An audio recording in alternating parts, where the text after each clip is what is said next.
High everyone, welcome back to my channel লনতন্ত্ৰ। বন্ধু বান্ধৱীসকল, আজি আমি চাইল্ড ডেভেলপমেণ্ট পেডাগজিৰ ইণ্টেলিজেঞ্চি টপিকৰ পৰা আৰু কিছুমান ইম্পৰ্টেণ্ট MCQ আলোচনা কৰিম, যিটো আপকামিং টেটকাম ৰিক্ৰুটমেণ্ট এক্সাম আৰু যি ছেপ্টেম্বৰ বা আগষ্ট মাহত যি চিটেট এক্সাম হ'ব তাৰ কাৰণে বহুত ইম্পৰ্টেণ্ট। আৰু ইয়াৰ আগত আমি ইণ্টেলিজেঞ্চি টপিকৰ পৰা আৰু কিছুমান MCQ আমি আলোচনা কৰিছিলোঁ। যিসকলে চোৱা নাই চেনেলৰ প্লেলিষ্টত গ'লে চাব পাৰিব। আৰু এটা কথা, যিসকলে আপকামিং টেটকাম ৰিক্ৰুটমেণ্ট বা জুলাই চিটেটৰ কাৰণে প্ৰিপেৰেশ্যন কৰিম বুলি ভাবিছে, আপোনালোকে আমাৰ চেনেলটো ছাবস্ক্ৰাইব কৰিব পাৰে। আমাৰ চেনেলত চিলেবাছৰ ওপৰত বেছ কৰি গোটেইকেইটা topic one by one cover কৰোৱা হৈছে। Question number 1, which of the following is an example of practical intelligence in Sternberg triarchic theory.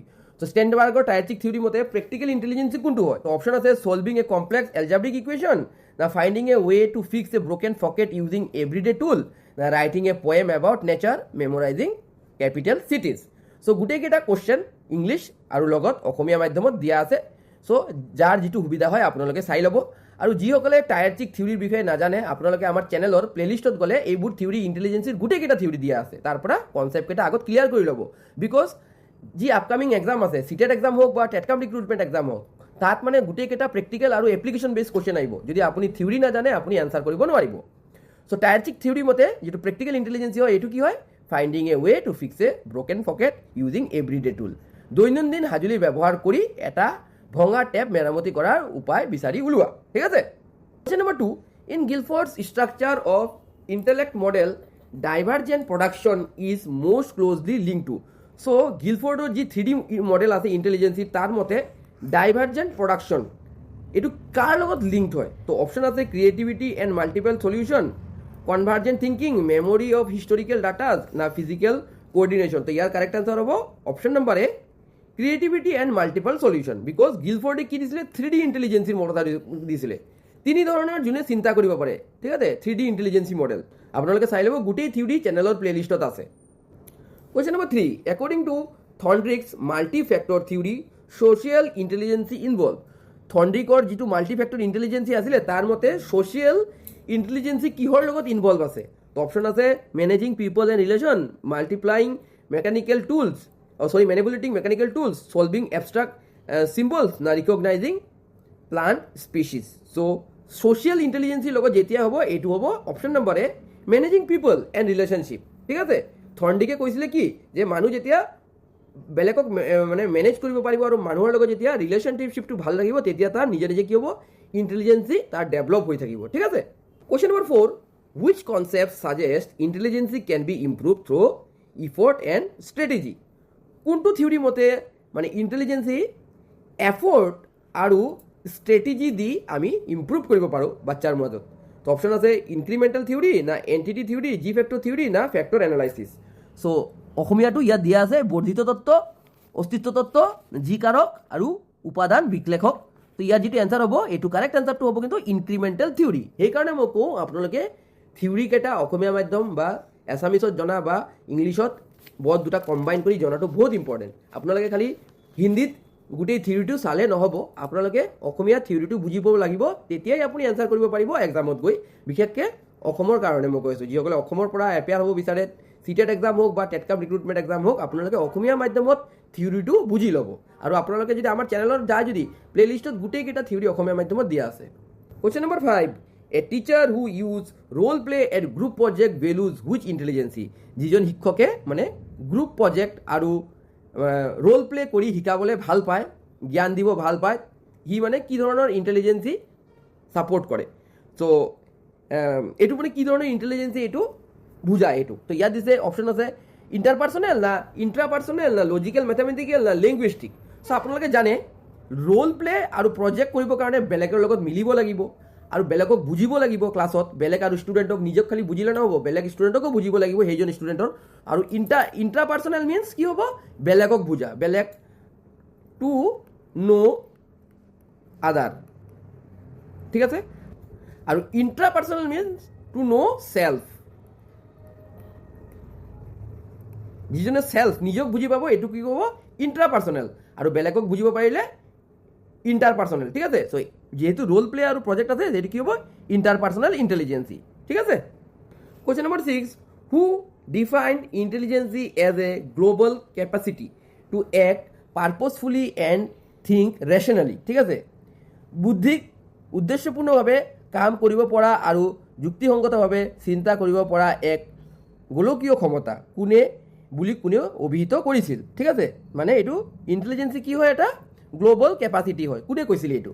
তো অপশ্যন আছে ডেভিড ৱেছলাৰ, লুইচ থাৰ্ষ্টন, হাৱাৰ্ড গাৰ্ডেনাৰ না ৰমেন কেটল। তো ইয়াৰ যিটো কাৰেক্ট আনচাৰ হ'ব, এইটো মনত হ'ব ডেভিড ৱেছলাৰ। ডেভিড ৱেছলাৰে কৈছিলে যে ইণ্টেলিজেঞ্চি এটা গ্ল'বেল কেপাচিটি। ঠিক আছে। Question number 7, in the structure of intellect cube the 3 dimension are operation, content না product, general specific, group factor, analytical creative না প্ৰেক্টিকেল, ফ্লুইড ক্ৰিষ্টেল না ভাৰ্বেল। ঠিক আছে, যিটো 3D মডেল অফ ইণ্টেলিজেঞ্চি আছিলে, 3D মডেল অফ ইণ্টেলিজেঞ্চি কোনে দিছিলে? গিলফৰ্ডে দিছিলে। তাত কোনকেইটা উপাদান আছিলে? ঠিক আছে, তো এইটোৰ অপশ্যন হ'ব option number A, operation, content আৰু প্ৰডাক্ট। ঠিক আছে, অপাৰেশ্যন, কণ্টেণ্ট আৰু প্ৰডাক্ট বহুত ইম্পৰ্টেণ্ট হয়, আপোনালোকে চাই ল'ব। Question number 8, solving a puzzle you have never seen before primarily uses. যিটো পাজল আপুনি কেতিয়াও চোৱা নাই, সেইটো যেতিয়া আপুনি ছল্ভ কৰিব যাব, এইটো কি প্ৰয়োগ কৰিব আপুনি? ঠিক আছে, মানে এটা বাচ্চাই কি প্ৰয়োগ কৰিব? ফ্লুইড ইণ্টেলিজেঞ্চি প্ৰয়োগ কৰিব না ক্ৰিষ্টেলাইজ ইণ্টেলিজেঞ্চি ফ'ল' কৰিব না ছ'চিয়েল ইণ্টেলিজেঞ্চি না ভাৰ্বেল ইণ্টেলিজেঞ্চি? যিসকলে ফ্লুইড আৰু ক্ৰিষ্টেলাইজ ইণ্টেলিজেঞ্চি কি হয় নাজানে, কি হয়, আপোনালোকে ভালদৰে কনচেপ্টটো ক্লিয়াৰ কৰি ল'ব। ফ্লুইড আৰু ক্ৰিষ্টেল ইণ্টেলিজেঞ্চিৰ বিষয়ত মই অলৰেডি চেনেলত কৈ থৈছোঁ। চ' যেতিয়া নজনা, নেভাৰ চিন বিফ'ৰ, আগত তাৰ জ্ঞানৰ ভিতৰত নাই, এই ধৰণৰ নতুন জ্ঞান বা নতুন বস্তু যেতিয়া সি ডাইভাৰ্জেণ্ট থিংকিং দি যেতিয়া ছল্ভ কৰিব, তাক কি বুলি কোৱা হয়? ফ্লুইড ইণ্টেলিজেঞ্চি। ঠিক আছে, এইকেইটা ফ্লুইড আৰু ক্ৰিষ্টেল ইণ্টেলিজেঞ্চি কি যদি নাজানে আপুনি কেতিয়াও এইবোৰৰ এনচাৰ কৰিব নোৱাৰিব। ঠিক আছে, এইকাৰণে ফ্লুইড ইণ্টেলিজেঞ্চি কি হয়, ক্ৰিষ্টেল ইণ্টেলিজেঞ্চি কি হয়, সাধাৰণ ভাষাত এইটো জনাটো আপুনি বহুত ইম্পৰ্টেণ্ট। তো ফ্লুইড মানে কি হয়, মই জেনেৰেলি কৈ দিছোঁ, ফ্লুইড মিনছ যিটো নিউ নলেজ, একদম জেনেৰেল ভাষাত নিউ নলেজ, য'ত আপুনি নিউ নলেজ ইউজ কৰিব, মানে আপোনাৰ নতুন এটা জ্ঞান আপুনি দিমাগ লগাই কিবা এটা বস্তুৰ এনচাৰ আপুনি ওলাই আছে। ঠিক আছে, আৰু ক্ৰিষ্টেলাইজ ইণ্টেলিজেঞ্চি মানে আগৰ পৰাই আপুনি যিটো শিকি থৈছে, অলৰেডি ন', মই মানে জেনেৰেল মনত থকাৰ কাৰণে যিটো প্ৰচেছ সেইটো কৈ থৈছোঁ। মানে আপুনি যিটো MCQৰ এনচাৰ বা যিটো পঢ়া আগৰ পৰা যিটো আপুনি লাৰ্ণ কৰি থৈছে, যিটো আপোনাৰ জ্ঞানটো আগৰ পৰা বছৰে বছৰে যিটো জ্ঞান আমি পাওঁ, যেনেকা এটা বাচ্চা যেতিয়া ক্লাছ 1ৰ পৰা ক্লাছ 10লৈকে আহে, প্ৰতি বছৰ সি নতুন নতুন জ্ঞান লৈ আহে। ঠিক আছে, আৰু যোৱা বছৰতো তাৰ মেমৰিত ষ্টাৰ্ট হৈ থাকে। এইটো ক্ৰিষ্টেলাইজ ইণ্টেলিজেঞ্চি বুলি কোৱা হয়, যিটো তাৰ ভিতৰত থাকিব। আৰু fluid intelligence means at the same time সি যিটো নতুন নতুন যিবোৰ জ্ঞান পাই থাকিব আৰু নতুন নতুন প্ৰব্লেম যিবোৰ সি ছল্ভ কৰি থাকিব, এইবোৰক ফ্লুইড ইণ্টেলিজেঞ্চি বুলি কোৱা হয়। চ' এইকেইটা কনচেপ্ট জনাটো বহুত আপোনালোকৰ ইম্পৰ্টেণ্ট।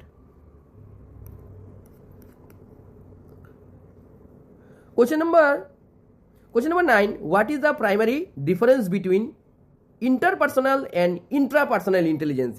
এতিয়া মই অলৰেডি কৈ থৈছোঁ, ইণ্ট্ৰাপাৰ্চনেল মিনছ নিজক বুজা আৰু ইণ্টাৰপাৰ্চনেল মিনছ বেলেগক বুজা। ঠিক আছে, চ' ইয়াত অপশ্যনটো দিছে interpersonal is about other and intrapersonal is about self.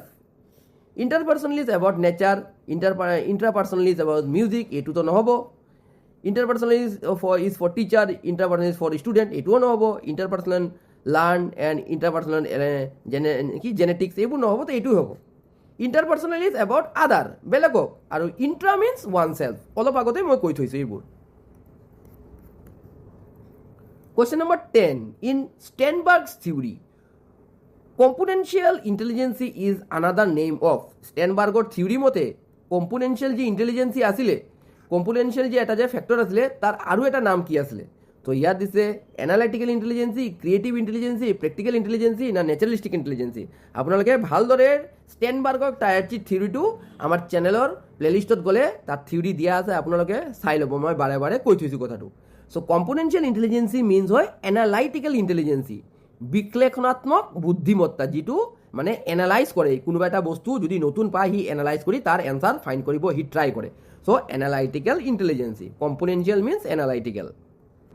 Question number 11, which describes a culture fair intelligence test? কোনটো মানে ইণ্টেলিজেঞ্চি টেষ্ট কালচাৰ ফেয়াৰ হয়? চ' ইণ্টেলিজেঞ্চি টেষ্টৰ বিষয়ে জনাটো বহুত ইম্পৰ্টেণ্ট। আমি 2-1 দিনৰ মাজতে ইণ্টেলিজেঞ্চি টেষ্টৰ ওপৰত এটা ভিডিঅ' লৈ আহিম, সেইটো ভিডিঅ' চালে আপোনালোকে যিমানকেইটা ইণ্টেলিজেঞ্চি টেষ্ট আছে যিবোৰ এক্সাম অৰিয়েণ্টেড আপোনালোকে এইবোৰ গম পাব। চ' যিসকলে চেনেলটোক ছাবস্ক্ৰাইব কৰা নাই চেনেলটোক ছাবস্ক্ৰাইব কৰি ল'ব। আপোনালোকে যদি ইণ্টেলিজেঞ্চি টেষ্টৰ বিষয়ে জানিব লাগে আৰু নতুন নতুন কনচেপ্টৰ বিষয়ে জানিব লাগে আৰু আপকামিং টেটকাম ৰিক্ৰুটমেণ্ট বা চিটেটৰ পাছ কৰিব লাগে মানে ক্লিয়াৰ কৰিব লাগে তেনেহ'লে আপোনালোকে চেনেলটোক ছাবস্ক্ৰাইব কৰি ল'ব, ঠিক আছে। আৰু ভিডিঅ'টো চোৱাৰ লগে লগে কাইণ্ডলি এটা লাইক ইট কৰিব। তো ইয়াত দিছে which describe a culture fair intelligence test. তো অপশ্যন আছে minimize language and specific cultural knowledge, written only in native language, focus on global history, na everyone gets the same score. So here current answer hobo minimizing languages and specific cultural knowledge, ঠিক আছে। Culture fair মানে culture যে য'ত মানে কালচাৰটোক য'ত মানে fair ৰাখিব মানে ইকুৱেলি ৰাখিব, ঠিক আছে। কালচাৰটোক ফেয়াৰ কৰি ৰাখিব। চ' কালচাৰ ফেয়াৰ ইণ্টেলিজেঞ্চি টেষ্ট হ'ব গ'লে কোনটো হ'ব লাগিব মিনিমাইজিং লেংগুৱেজটোক মিনিমাইজ কৰিব লাগিব এণ্ড স্পেচিফাইং কালচাৰেল নলেজ, য'ত কালচাৰেল নলেজ আছে স্পেচিফাইং কালচাৰেল নলেজ, ঠিক আছে। সেইটো গুৰুত্ব দিব লাগিব। এইটো কি বুলি ক'ব কালচাৰ ফেয়াৰ ইণ্টেলিজেঞ্চি টেষ্ট, ঠিক আছে। So' option number A is correct. Question number 12, according to Spearman, high performance across maths and logic is due to Spearman's মতে স্পেয়াৰমেনে কি থিওৰি দিছিলে জেনেৰেল থিওৰি জেনেৰেল ইণ্টেলিজেঞ্চি আৰু স্পেচিয়েল ইণ্টেলিজেঞ্চিৰ কথা তেওঁ কৈছিলে।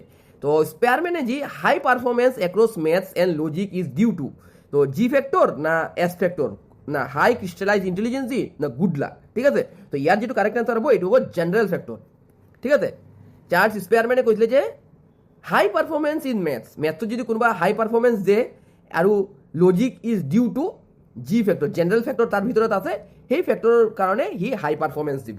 Question number 13, effectively leading a team and resolving conflict demonstrate high, যেতিয়া কি হ'ব ইফেক্টিভলি লিডিং এ টিম এটা টিমক যদি লিড কৰিব যি বাচ্চাটোৱে এটা টিমক লিড কৰিব আৰু ৰিজলভিং কনফ্লিক্ট ডিমনষ্ট্ৰেট হাই social interpersonal intelligence na bodily kinesthetic intelligence linguistic intelligence na mathematical intelligence. So ইয়াৰ কাৰেক্ট আনসাৰ হবো social interpersonal intelligence, ঠিক আছে। সামাজিক আৰু বেলেগক বুজাৰ যিটো ইন্টেলিজেন্সি থাকে এইটো। Question number 14, which type of intelligence is most useful for a professional architect? এজন প্ৰফেশনাল আৰ্কিটেক্টৰ মতে প্ৰফেশনাল আৰ্কিটেক্টৰ যিটো ইন্টেলিজেন্সি আছে হাৰ্ভাৰ্ড গাৰ্ডেনাৰৰ থিওৰিৰ মতে এইটো কি ধৰণৰ ইন্টেলিজেন্সি স্পাইটিয়েল না মিউজিকেল নেচাৰেলিষ্টিক না ইণ্টাৰপাৰ্চনেল ইণ্টেলিজেঞ্চি। চ' যেতিয়া প্ৰফেশ্যনেল আৰ্কিটেক্ট হ'ব আৰ্কিটেক্টৰ কি থাকিব স্পাইটিয়েল ইণ্টেলিজেঞ্চি থাকিব, ঠিক আছে। আৰ্কিটেক্টৰ কি থাকিব স্পাইটিয়েল ইণ্টেলিজেঞ্চি থাকিব। Question number 15, who propose primary mental ability like word fluency and memory. So' 7 PMA's বিষয়ত কোনে দিছিলে 7 primary mental 7 PMA 7 primary mental ability. তো কোনে দিছিলে LL থাৰ্ষ্টনে দিছিলে। এই থিওৰিটো আমাৰ চেনেলৰ প্লেলিষ্টত দিয়া আছে, আপোনালোকে গ'লে চাব পাৰিব। Question number 16, in emotional intelligence empathy means emotional ইণ্টেলিজেঞ্চিত এম্পেথি বস্তুটো কি হয় understanding and sharing feelings of other, feeling sorry for yourself, suppressing all emotion, reading at high speed. So question number A to answer about option number A, understanding and sharing the feelings of other. Question number 17, which theory is criticized for being too broad by including talent as intelligence? ঠিক আছে, কোনটো theory ক্ৰিটিসাইজ কৰা হৈছিলে কেলে এটো two broad বহুত দীঘল হোৱাৰ কাৰণে আৰু ইনক্লুডিং টেলেণ্ট এজ ইণ্টেলিজেঞ্চি টেলেণ্টক ইণ্টেলিজেঞ্চিত ইনক্লুড কৰাৰ কাৰণে, ঠিক আছে। তো ইয়াত দিছে গাৰ্ডেনাৰ্ছ মাল্টিপল ইণ্টেলিজেঞ্চি, স্পেয়াৰমেনৰ টু ফেক্টৰ না কেটেলছ ফ্লুইড এণ্ড ক্ৰিষ্টেল থিওৰি না থৰ্নডিকৰ মাল্টিফেক্টৰ থিওৰি। চ' ইয়াৰ যিটো কাৰেক্ট আনচাৰ হ'ব এইটো সদায় মনত হ'ব গাৰ্ডেনাৰ্ছ মাল্টিপল ইণ্টেলিজেঞ্চি। তাত বহুকেইটা ইণ্টেলিজেঞ্চিৰ কথা দিয়া আছে, মোটামুটি 8 ধৰণৰ ইণ্টেলিজেঞ্চি আছে, 8টা ইণ্টেলিজেঞ্চি আছে হাৱাৰ্ড গাৰ্ডেনাৰৰ মতে।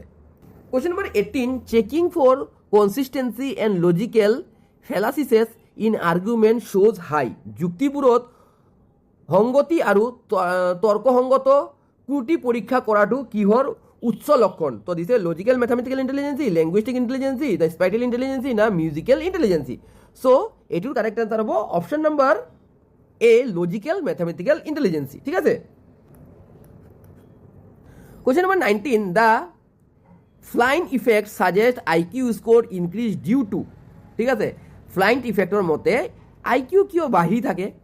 বেটাৰ নিউট্ৰিশ্যন এণ্ড স্কুলিং না isolation, fair brook in home না ইগনৰেন্ট টেকনলজি। চ' IQ কেতিয়া বাঢ়িব ফ্লিণ্ট এফেক্টৰ মতে কি কৈছে জেনেৰেশ্যন বাই জেনেৰেশ্যন IQ ইনক্ৰিজ হৈ থাকে চ' ইয়াৰ যিটো কাৰেক্ট আনচাৰ হ'ব এইটো বেটাৰ নিউট্ৰিশ্যন এণ্ড স্কুলিং ঠিক আছে যেতিয়া জেনেৰেশ্যন বাঢ়িব IQটো কি হ'ব জেনেৰেশ্যনৰ লগত বাঢ়ি থাকিব question number 20 using hands or body to create something surgery carving is হাত বা শৰীৰৰ ব্যৱহাৰ কৰি কিবা এটা সৃষ্টি কৰা হইল চিকিৎসা বা খুদাই হল বডিলি কাইনেষ্টিক ইণ্টেলিজেন্সি না স্পাইটেল ইণ্টেলিজেন্সি প্ৰেক্টিকেল ইণ্টেলিজেন্সি না এবষ্ট্ৰাক্ট ইণ্টেলিজেন্সি চ' স্পাইটেল ইণ্টেলিজেন্সি তো ইয়াত নহ'ব ঠিক আছে এবষ্ট্ৰাক্ট ইণ্টেলিজেন্সি তো ইয়াত নহ'ব চ' প্ৰেক্টিকেল আৰু বডিলি কাইনেষ্টিকৰ ভিতৰতে কিবা হ'ব লাগে ঠিক আছে চ' ইয়াত কি হ'ব যিহেতু চাৰ্জাৰী আৰু কাৰ্ভিং দিছে তো প্ৰেক্টিকেল হ'ব নেকি না বডিলি কাইনেষ্টিক হ'ব